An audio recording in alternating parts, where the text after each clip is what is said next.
오늘은 아까 말씀드린 대로 절기가 이렇게 바뀌었습니다. 그래서 교회력에 의하면 이제 부활절은 끝났고요. 오늘서부터 성령 강림절인데 여러분 성령 강림절에 대한 기원은 잘 아시죠? 사도행전 2장에 보면 예수님 승천하시고 예수님의 제자 120명이 마가의 다락방에 모여서 하나님께 간절히 기도했어요. 그랬더니 하늘로부터 뜨거운 성령이 임해가지고 서로 다른 나라에서 막 온 사람들도 다른 나라 언어를 하는데도 무슨 얘기하는지 알아듣고 성령 충만하고 방언을 하고 여러 가지 현상이 나타났습니다. 그것을 기념하는 절기가 성령 강림절이에요. 그래서 오늘서부터 몇 주 동안은 이제 성령 강림에 대해서 여러분에게 말씀을 드릴 것입니다. 근데 또 성령 강림절과 일치한 게 하나 있는데 오늘이 바로 감리교의 생일이라고 할 수 있는 요한 웨슬레 선생님의 회심주일입니다.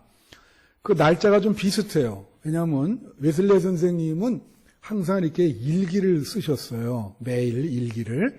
자기의 그 영성에 대해서도 일기를 계속 쓰신 분인데, 그래서 그 일기에 보면 1738년 5월 24일 날, 그 쓰시기를 오후 9시 15분 전이라고 그렇게 쓰셨습니다. 원래 8시 45분이죠. 그때에 자기가 어느 집회에서 말씀을 듣는 동안 내 마음이 이상스럽게 뜨거워졌다. 그렇게 적고 있고 그러면서 자기가 회심을 했다. 이제 그런 내용이 이제 나오는 것이죠.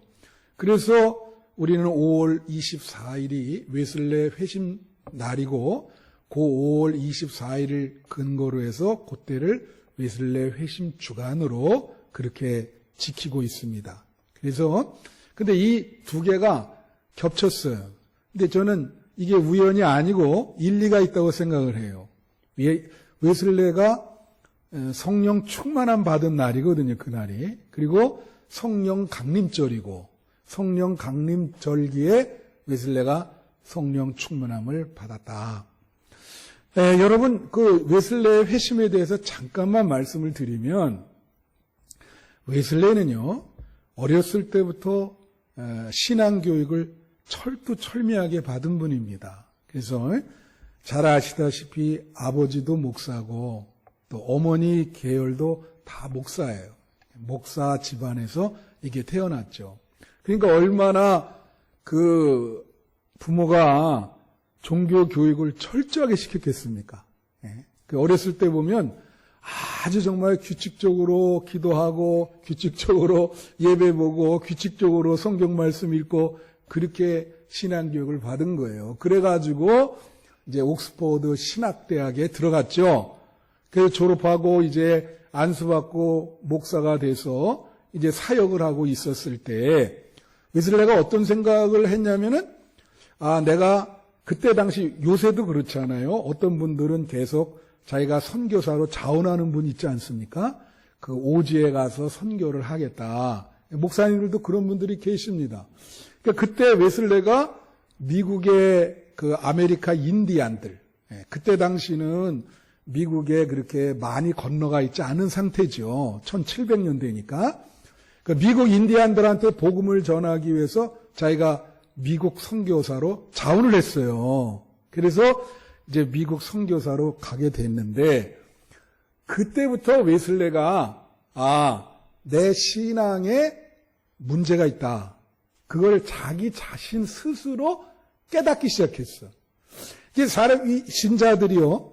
여러분 저를 보시면 자기가 신앙생활 하는데 내 자신이 문제가 있다. 그렇게 깨닫기 시작하면 그래도 그거는 괜찮은 거예요. 많은 사람들이 신앙생활 하면서 내 신앙이 문제가 있다. 이런 생각 별로 못 합니다. 별로 의식이 없이 그냥 교회 다니죠. 자기 신앙이 내가 신앙이 문제구나. 이게 이 계기가 된 게 세 가지 사건이 있었어요.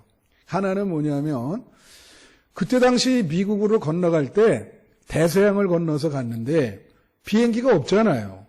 그러니까 배를 타고 갔는데 그 배가 뭐 그렇게 큰 배는 아닙니다. 그 배를 타고 갔는데 아주 광풍, 큰 질풍노도와 같은 태풍이 부른 거예요. 배가 잘못하면 뒤집혀서 목숨을 잃을 뻔한 위기가 왔습니다. 인생의 굉장히 큰 위기죠. 그 순간에 거기 탔던 사람들이 거의 8, 90%가 크리스찬입니다.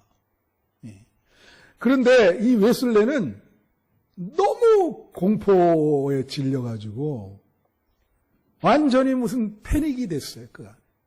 근데 이렇게 보니까 이 어떤 기독교인들, 이제 모라반 교도였는데 한 30여 명이 모여서 전혀 무서워하지 않고 찬양을 하면서 주님께 영광을 돌리고 계속 그러면서 마음의 평안을 유지하고 있었어요. 그 모습을 보면서 내 신앙에 문제가 있다. 그걸 웨슬레가 깨달은 겁니다. 왜냐? 인생의 큰 위기 앞에서 자기가 갖고 있는 신앙이 어떠한 역할을 못한 거예요. 이건 뭐 신앙이 있으나 없으나 똑같아. 그래서 현실적인 문제를 해결해 주질 못해, 신앙이. 그러니까 이런 거를 우리가 어려운 말로 신앙의 현실성이 없다. 그렇게 얘기하거든요. 구름 잡는 신앙을 갖고 있다는 거지. 한마디로. 교회는 다니는데 겉만 그냥 뭐 이거 신앙이라 그러는데 내용으로 봤을 때는 그 신앙이 자신이 처한 현실을 이렇게 복음으로 개선을 하고 문제를 해결해 주는 그런 힘이 없다는 거예요. 그래서 내 신앙에 문제가 있다. 그래 깨달았어요. 그리고 이제 그 어려운 풍랑을 거치고 미국으로 이제 도착을 했는데 먼저 왔던 선교사가 마중을 나왔어요. 그 먼저 왔던 선교사 이름이 슈판겐베르그라고 하는 분이에요. 근데 이분이 이제 웨슬레의 짐이랑 이런 거를 이제 그 마중 나와서 가져가려고 딱 이 배에 딱 오르고 웨슬레 내려가서 이제 가방을 들고 내려오면서 갑자기 이 슈판겐베르그 목사가 웨슬레에게 질문을 했습니다. 무슨 질문을 했냐? 가장 기본적인 질문이에요. 뭐라고 얘기했냐면 구원의 확신이 있으십니까? 그래 물었어요. 여러분 구원의 확신이 있습니까? 그 전도 폭발 훈련할 때 늘 말씀드리지만 진단 질문이라는 게 있어요. 그래서 전도하면서 제일 먼저 뭘 물어보냐면 당신이 오늘 죽어도 천국에 간다는 것을 확신하세요? 그렇게 묻게 돼 있어요. 오늘 지금 이 자리에 죽어도 천국 가는 거 확신하십니까? 그걸 대답하는 거 보면 마치 의사가 무슨 병인지 이렇게 청진기에 대해서 그 병을 파악할 수 있듯이 그 질문에 답하는 거 보면 이분이 신앙이 병이 들었는지 안 병이 들었는지 알 수 있다는 거예요. 그런 질문을 딱 한 거예요. 웨슬레가 대답을 못했어요. 어렸을 때부터 그렇게 신앙 훈련을 받은 분이 대답을 못해요. 여러분 구원의 확신이 있으세요? 만약 그 질문을 받았다. 어떻게 대답하시겠어요? 그러니까 대답을 못해. 근데 내려오는데 또 여러 가지 질문을 거쳐서 대답 못하니까 마지막에는 이렇게 질문했어요. 그럼 예수님을 당신은 아십니까? Do you know Jesus Christ? 이렇게 물었습니다. 그것도 아주 애매모호하게 대답했어. 온 세상의 구세주임을 압니다. 그렇게 대답하니까 내가 묻는 거는 당신의 구세주인 거를 믿으시냐 그 말입니다. 그렇게 대답 못했죠. 그 오면서 내 신앙에 문제가 있다. 그것도 깨달았어요. 내가 신앙에 어떤 확신이 없구나. 그걸 깨달아요. 그걸 어떻게 선교를 해요? 그래서 이제 그 인디안 지역이 있는 그 지역으로 갔어요. 거기 백인들이 또 여럿 있었는데 거기 가서 결국은 2년 했는데 거기서 스캔들이 납니다. 그 스캔들, 그 여자분이랑 스캔들이 나요. 그래서 결국은 야반 도주를 하게 됩니다. 그 야반 도주를 해서 그 배 타고 돌아오면서 그 배 선상 위에서 유명한 말을 하죠. 나는 죽어가는 아메리칸 인디안의 영혼을 위해서 복음을 전하려고 갔는데, 그들의 구원을 위해서 갔는데, 이제 2년 마치고 돌아오는 거, 내가 느낀 거는 진정으로 구원받을 사람은 그 사람들이 아니라 나다. 그걸 깨닫고 간다. 그 되게 유명한 말입니다. 그래가지고 이 영국에 와가지고 정말로 제대로 된 신앙을 가지려고 엄청 노력을 한 거예요. 막 정말 하루 종일 기도도 해보고, 정말 뜨거운 집회에 막 참석도 하고 성경도 읽고, 목사가 말이죠. 그러다가 1738년 5월 24일 날 그 오후 9시 15분 전에 성령을 받은 거예요. 그래서 이상스럽게 내 마음이 뜨거워져감을 느낀다. 할렐루야. 그걸 쓰고 일기에 매일 일기를 썼거든요. 그래가지고 회심이 됐습니다. 회심이 되고 그 성령의 역사가 얼마나 강하게 일어나는지 뭐 그냥 이전과는 완전히 달라졌어요. 그래 한번 이렇게 시장 장터에서 설교하는데 거기 보면 몇천 명이 듣는 거예요. 그리고 막 그 일기에 쓴 거 보면 사람들이 막 거품을 물고 쓰러져요. 이 악기가 쫓겨나가고. 그런 역사가 일어나면서 오늘날 감리교가 된 겁니다. 그분의 회심을 통해서 감리교가 탄생한 거예요. 우리가 개신교 중에서는 그래도 굉장히 큰 교단이거든요. 미국에도 있고 전 세계에 다 있는데 그 한 사람의 회심을 통해서 하나님이 이렇게 역사를 한다고. 근데 우리가 그 모습을 보면서 우리가 그럼 그렇게 아셔야 되는 게 이게 있어요. 한 분이라도 제대로 믿는 사람, 신앙의 현실성을 갖고 있는 사람을 통해서 하나님은 역사하는 거예요. 그 사람을 통해서 전 세계를 바꿀 수도 있어요. 문제는 그렇게 한 사람이라도 제대로 신앙을 가진 사람을 찾아보기가 쉽지 않다는 거예요. 그게 어렵다는 거예요. 그런 신앙의 현실성이 있다. 그러면 하나님은 그 사람을 통해서 굉장히 큰 역사를 우리 사회에 합니다. 그래서 바꾸죠, 복음으로. 하나님은 그런 분들을 지금 찾고 계시는데 여러분이 그런 분들이 되시기를 축원해요. 우리 한빛교회 성도님들이. 이게 본문은요, 이 유명한 기절이에요, 본문이. 이게 본문이 뭐냐면 야곱이 에서와 화해하는 장입니다, 창세기에. 그래서 왜 이거를 내가 회심의 증거라는 제목으로 본문을 삼았냐. 여러분, 사람이 기독교로 회심을 하고 예수님을 믿고 진짜 회심하면 거기 나타나는 증상들이 있어요. 증상들. 병이 회복이 되면 나타나는 증상이 있듯이, 그래서 이 회심했다 그러면 이 판정을 내릴 때 그 증상들이 있어야 당신은 정말 회심했군요. 그렇게 얘기를 하는 거예요. 그래서 여기 이 오늘 본문에 보면 야곱이 회심을 합니다.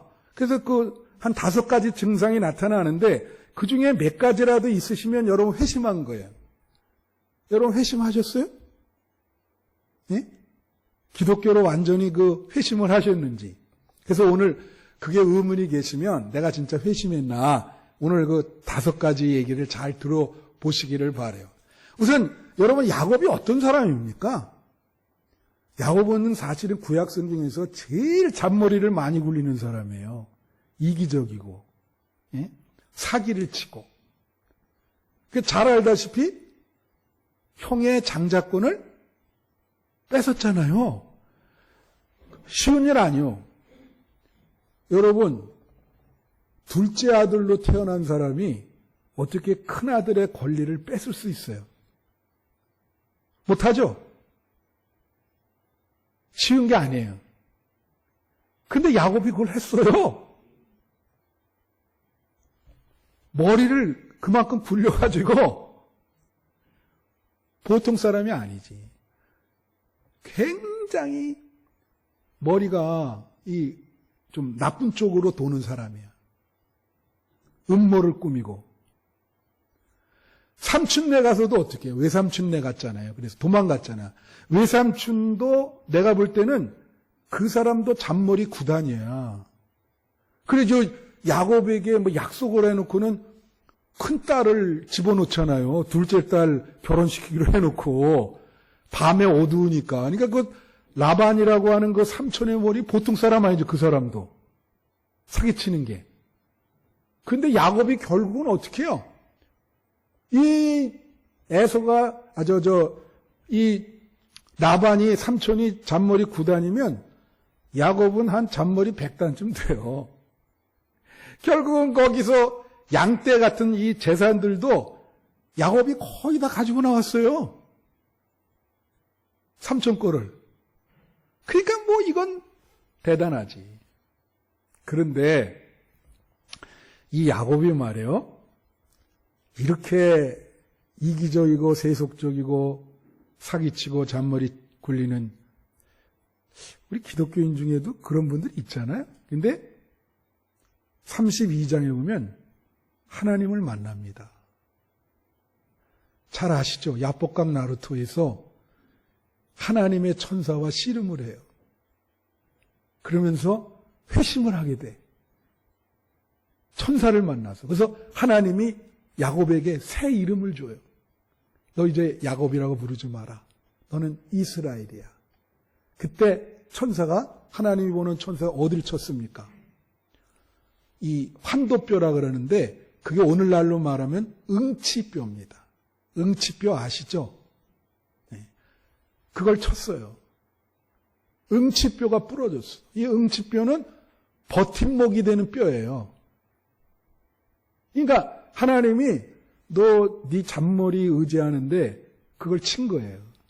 너 하나님만 의지해야지. 이스라엘이 그런 뜻이 있거든요. 쳤어요. 완전히 꼬꾸라졌어. 하나님 앞에 완전히 거듭났어. 새롭게 됐어. 그래가지고 이제 32장에 회심하고 33장에 에서를 만나요. 그 에서를 만날 때 5가지 현상이 일어납니다. 첫 번째, 뭐가 일어나냐면 회개하고 자존심을 버려요. 이 자존심을 버려. 회개한다는 건 자기 죄를 인정을 해. 이게 몇 절에 나오냐면 33장 3절, 4절에 나와요. 3절에 보면 뭐라 하냐면 7번을 절을 합니다. 7번. 여러분 7번 절할 수 있어요? 그 우리나라 역사 중에 왜 청나라가 쳐들어왔을 때 남한산성에서 인조라고 하는 임금이 9번인가? 머리를 땅에 이렇게 조아렸잖아요. 막 신하들이 옆에 있다가 통곡하고 이게 웬일이냐. 국왕이 완전히 여기 지금 그 야곱이 7번을 절을 하는 거예요. 대절을. 그리고 절을 하면서 4절에 오면 이 형의 목을 잡으면서 통곡을 해요. 그러면 야곱이 7번 절하면서 형 목을 잡고 통곡하면서 뭐라 그랬을까? 여기는 안 나왔지만 여러분 뭐라 그랬을 것 같아요? 야곱이 형한테. 한번 상상해 보세요. 이렇게 얘기했죠. 형님, 정말 제가 잘못했습니다. 용서해 주세요. 내가 당신의 당연한 권리를 뺏었습니다. 용서해 주세요. 그러면서 목을 껴안고 통곡하는 회심이 행위. 7번 절한다는 거 쉽지 않습니다. 자존심을 어떻게 해요? 다 버린 거예요. 여러분 회심을 하면 마음이 변하고 행동이 변하고 관계가 변해요. 여러분, 사람들이 자기 죄를 인정하고 회개하기 쉽지 않습니다. 그래서 요즘 우리 사회에 제가 늘 말씀드리지만은 내로남불이라는 얘기 하잖아요. 그 내로남불이라는 게 다른 게 아니에요. 자기 죄는 인정 안 하고 남의 죄는 공격하는 거예요. 그게 내로남불이에요. 그래서 회심을 하게 되면 자기 죄를 깨닫고 눈물로 회개하는 거죠. 통곡하며. 용서해달라. 제가 어디 신문을 보니까 요즘 청년들도 그렇고 또 어른들도 뭐냐면 이런 얘기를 걸려요. 온라인상의 자아와 오프라인이라 그러죠. 이렇게 낮에 이렇게 걸어다니고 이렇게 사람들과 말하는 그러한 오프라인의 자아가 사람들이 틀리다는 거예요. 그래서 거기서 말하기를 뭐라냐면 이 오프라인 이렇게 만나고 만날 때는 사람이 점잖고 그렇게 보이는데 밤에 온라인으로 할 때는 사람이 돌변을 한다는 거예요. 누군지 모르니까 완전히 익명성이 돼가지고 뭐 그냥 막 심하게 막 그리고 뭐 그걸 지킬 박사와 하이드라 그러잖아요. 낮에는 막 전혀 아닌데 밤에는 막 돌변해가지고 많은 사람들이 지금 그렇대요. 자아가 분열되어 있는 거예요. 자아가 낮의 자아 다르고 밤의 자아가 달라. 그래서 그걸 뭐라 그러냐면 그게 바로 내로남불인 거예요. 심각합니다. 여러분, 회심을 하면 죄를 깨닫고 회개해야 된다. 마음이 바뀌어요. 그게 첫 번째 증상이에요. 눈물로 회개합니다. 두 번째는 나눔의 생활을 한다는 거예요. 그렇게 절을 하고는 이제 행동이 바뀌었는데 여기 보면 10절에 무슨 말이 나오냐면 예물을 이제 삼촌 집에서 와가지고 많은 소떼와 양떼를 가지고 왔어. 근데 여기서 자세히 읽어보면 야곱이 이전과 달라진 게 하나님 만나고 에서에게 그 소떼와 양떼의 거의 절반 이상을 형님한테 드리는 거예요. 받으라고. 그러니까 여기 집에 가서 한번 읽어보시면 에서가 뭐라고 얘기하냐면 9절에 보면 아유 야 넌 어떻게 살라고 이걸 날 다 주냐. 괜찮아 너 그냥 가져가. 그런데도 계속 뭐예요? 옛날에 야곱은 그러지 않았거든요. 삼촌 집에 있을 때 자기 양을 챙겼거든. 형님 다 가지세요. 완전히 바꿔줬어요. 예? 완전히 나눔. 여러분 기독교의 영성사에 보면 말이죠. 여러분 성 프란시스코 아세요? 예. 이 프란시스코라든가 뭐 안토니우스라든가 이그나티우스 류라든가 이 공통점이 뭐냐면 그 사람들이 다 부자예요. 이 프란시스코는 그 아버지가 포목상을 했거든요. 그때 당시에 엄청나게 부자입니다. 근데 회심하고 그 재산 받아가지고 아주 제로 다 나눠줬어요. 다 나눠줬어요. 그 자기는 그 걸식수도회를 만들어가지고 그런 공통점이 있어요. 이상하게 다 부자가 회심을 해가지고 그런 어떤 수도원적 공동체를 만들었다. 자, 오늘이 성령 강림절이잖아요. 여러분, 성령이 충만하며 사람이 나타나는 현상이 막 나눠줍니다. 성령 충만하면 사람이 사도행전 2장에 보면 마치 그들이 술 취한 것 같다 그랬어요. 사람이 술 취하면 막 죽거든요. 성령 충만한 거 똑같아요. 야곱이 지금 형이 싫다는데도 계속 받으셔야 된다. 이거 받아야 됩니다. 절반 이상을 막 주는 거예요. 그게 회심의 증거예요. 야곱은 분명히 회심했어요. 그 다음에 세 번째로 타인을 긍정적으로 본다. 그게 뭐냐면 회심을 하면 이웃과의 관계가 회복이 됩니다. 개선이 돼요. 그러니까 이웃과 서로 맨날 치고받고 싸우다가 회심하게 되면 이웃과 사랑의 관계가 된다. 그게 증상이에요. 증거예요. 오늘 보면 10절에 뭐라고 나오냐면 이렇게 얘기해요. 형님의 얼굴을 보니 하나님의 얼굴을 본 것 같습니다.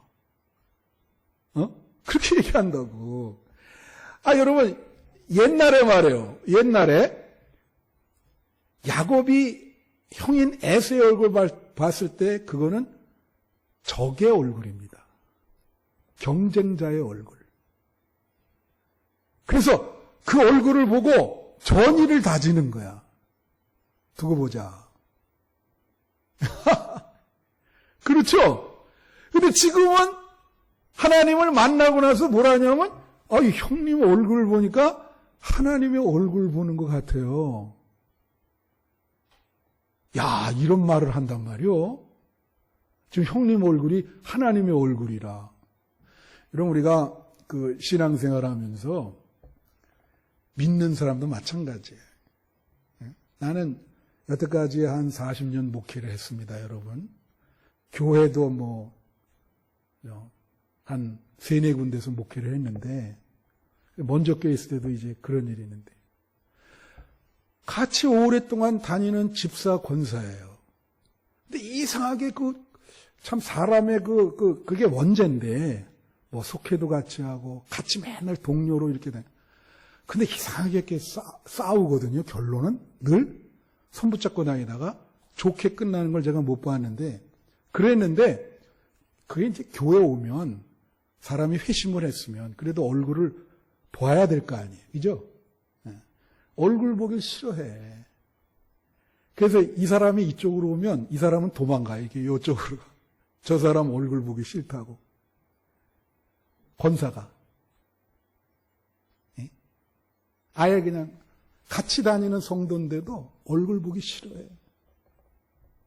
또 어떤 때는 목사님 얼굴 보기 싫다. 이런 분들도 있어요.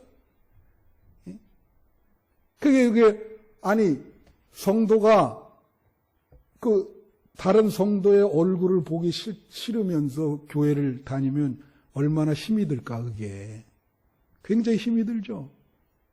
근데 여기 지금 야곱도 형님 얼굴이 뭐예요?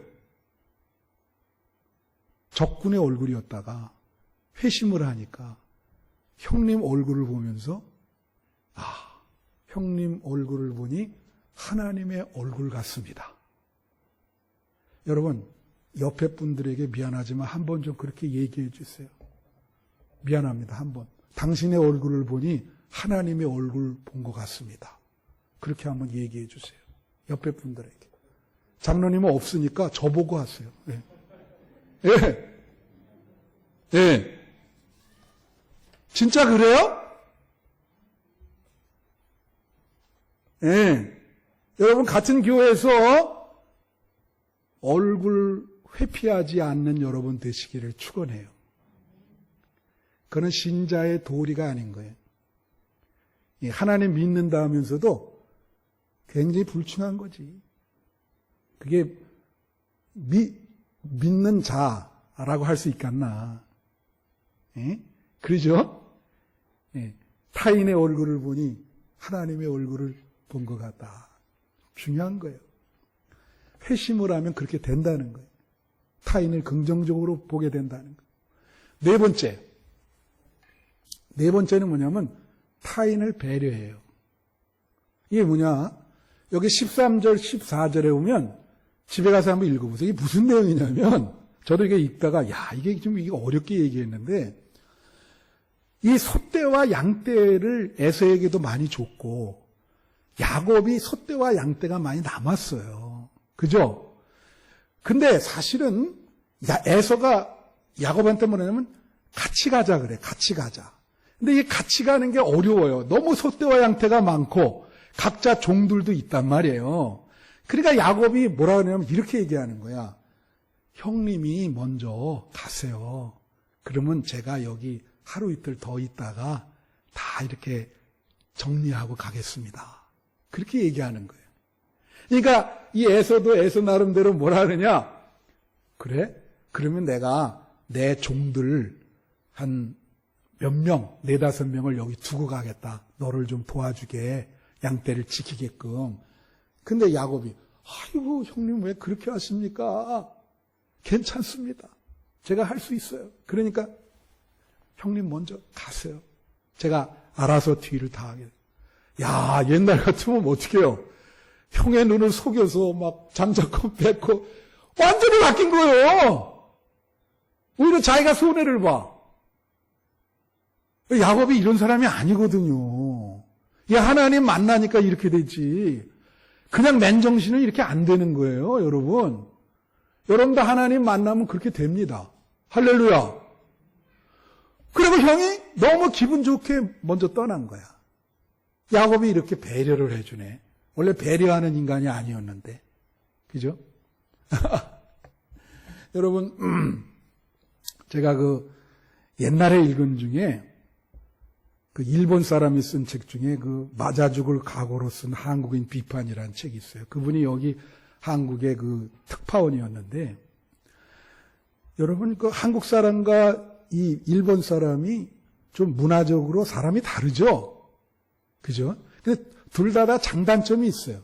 네. 저는 그래서 그 일본 사람과 한국 사람의 그 장단점을 제가 좀 이렇게 책으로 보고 연구도 하고 그렇습니다. 예를 들면 이거예요. 일본 사람들은요, 가령 아이들 데리고, 어린 애들 데리고 식당에 갔어요. 그 애들이 막 밥을 안 먹고 막 돌아다니면서 소리 지르고 막 의자를 막 빼면서 옆에 손님들이 밥 먹는 거 방해를 합니다. 그 일본 사람 같으면은 그건 뭐 있을 수도 없는 일이고, 왜냐면 그 사람들의 그 사고는 뭐냐면 어렸을 때부터 배우는 것이 남에게 폐를 끼치지 마라. 적어도 네가 일평생 남에게 폐를 끼치지 마라. 그거를 이야기를 하거든요. 그러니까 만약에 그런 일이 일어났다 그러면 그 아이는 죽음이에요, 그냥. 그거는 뭐 그냥 가만 놔두질 않죠. 걔 일생을 위해서. 근데 한국 분들은 어떻게 해요? 그냥 놔둡니다. 그래서 뭐라 그러면? 뭐라 그래요? 아, 애를 자꾸 왜 이렇게 기를 주시냐 그러고. 예? 거기 보면 그분이 아파트에 살았는데 그 위층에 새벽 2시에 피아노를 친대요. 한국 분이. 도저히 잠을 못 자는 거야. 그래서 위에 가서 그 문을 두드리면서 아유, 새벽에 이 잠을 못 자니까 좀, 예? 새벽에는 안 쳤으면 좋겠다, 밤에는. 그랬더니 그분이 하는 말이, 아니, 내가 내 집에서 내 마음대로 하는데, 당신이 무슨 상관이냐고. 그런 글들이 거기 나와 있어. 그러니까 우리가 잘 이게 생각을 해봐야 돼, 그죠? 우리 이게 좀 배려를 못하는 경우가 참 많거든요. 그래서 우리가 그 에릭 프롬이라는 사람이 이런 얘기했어요. 사랑이라고 하는 건 말로만 하면 안 되고요.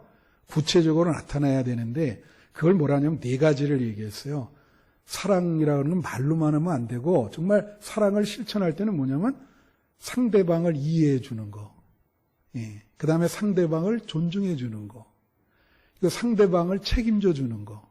그 다음에 마지막으로 얘기한 게 상대방을 배려해 주는 겁니다. 그게 사랑을 구체적으로 행동으로 옮기는 것이다. 우리는 말로만 하잖아요.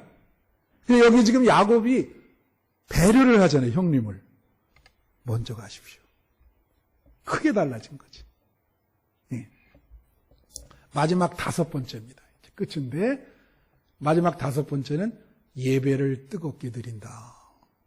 이제 야곱이 여기 보면 오늘 원래 20절까지 다 읽어드려야 되는데 너무 길어서 20절 보세요. 30절 20절 보면 여기에 뭐라고 나오냐면 거기에 제단을 쌓고 그 이름을 엘엘로헤 이스라엘이라 불렀더라. 그게 나와요.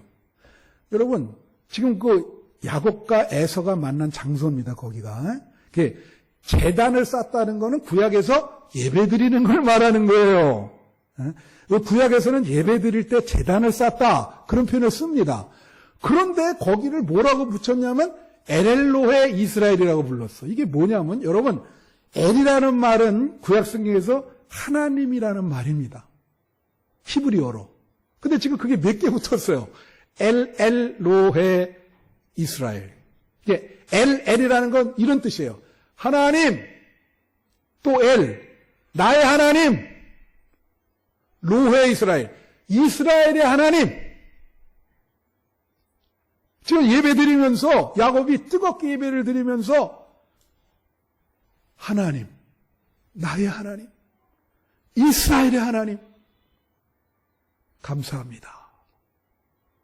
내 예배를 받아주시고 나를 이렇게 형님과의 문제를 해결해 주시고 그래서 뜨겁게 제단을 쌓는 거예요. 자, 이게 무슨 말이냐? 회심을 하면요, 뭐가 있냐면 예배에 기쁨이 있어요. 예배에 기쁨이 있다고. 말씀 마친다. 제가 결정적인 거 하나 여러분에게 질문할게요. 여러분, 예배 드리는데 기쁨이 있으세요? 회심한 사람은 예배 드릴 때 기쁨이 있거든요. 많은 분들이 기쁨이 없습니다. 형식적으로 드려요. 억지로 드려. 근데 그 억지로 드릴 때 하나님이 그런 예배를 기뻐받지를 않아요. 이런 얘기하는데 예배라고 하는 거는 숙제가 아니고 축제입니다. 많은 사람들이 예배를 그냥 해결해야 될 숙제로 생각해요. 안 갈 수 없으니 간다. 제가 여기 와서 보니까 참 미안한 말씀이지만은 주일 성수하는 것도 힘들어 하더라고요, 사람들이. 뭐 그건 집사, 권사님 다 마찬가지예요, 장로님들. 예배가 기쁨이 없어요. 그냥 뭐 형식적으로, 그죠? 만약에 여러분이 예배에 기쁨이 없다면 회심했다 이렇게 볼 수 없어요. 예배는 숙제가 아니라 축제입니다. 천국 잔치라고요. 할렐루야! 여러분, 중국 제가 요 말씀하고 마치게 중국 단기 선교 몇 번 갔거든요. 한 6, 7번 갔는데 지하교회 교인들이랑 같이 예배 드린 적이 있었어요. 굉장히 위험한 거거든요, 그게. 근데 중국에 지금 지하교회 성도를 한 1억 명 정도 봅니다. 우리나라 전체 기독교인보다 많아요. 근데 그분들이 어떻게 예배 드리냐? 007 작전이요. 장소 안 알려주고 몰래 거기서 드리는. 거기 갔었어요. 우리 팀원들이랑. 장소도 야, 얼마나 뜨겁게 드리는지 아세요? 그냥 그 예배의 기쁨이, 예? 정말 사모하고, 그죠? 여기, 하나님, 엘로헤, 하나님, 하나님, 나의 하나님, 이스라엘의 하나님, 막 찾아가면서, 하나님, 감사합니다. 하나님을 뵈니 너무 기쁩니다. 내가 얘기했지만, 찬송가가 100절이더라고요. 그 100절 부르려면 한 3시간 걸립니다. 그냥 막 예? 난리치죠. 우리는 말이에요. 우리 집사람도 저한테 맨날 그러는데 그래요. 아유 여보 설교 좀 길게 하지 마. 아니 그 예배 1시간 이거 참 이 1시간 내에서 드리는 것도 힘들어 하죠. 이게. 이 1시간이 참, 이 시간을 못 견디셔가지고, 그 말씀 듣는 것도 참, 이거 그냥, 그게 무슨 기쁨이 있습니까? 예배에. 예? 안 드릴 수 없어서 억지로 드리는. 여러분, 예배를 사모하셔야 돼요. 천국 잔치입니다. 할렐루야! 예? 여기 지금 제단을 쌓고 하나님, 하나님, 나의 하나님, 이스라엘의 하나님, 찬양과 감사로 막 야곱이 이런 야곱이 아니거든요. 너무 기쁜 거예요. 예배의 기쁨이 넘치는 거예요. 우리 한빛교회 성도님들이 예배를 사모하시기를 바라요. 예배의 복을 받으시고 예배의 기쁨이 여러분의 충만해서 이 어려운 세상 살아가는 힘이 되시기를 축원합니다.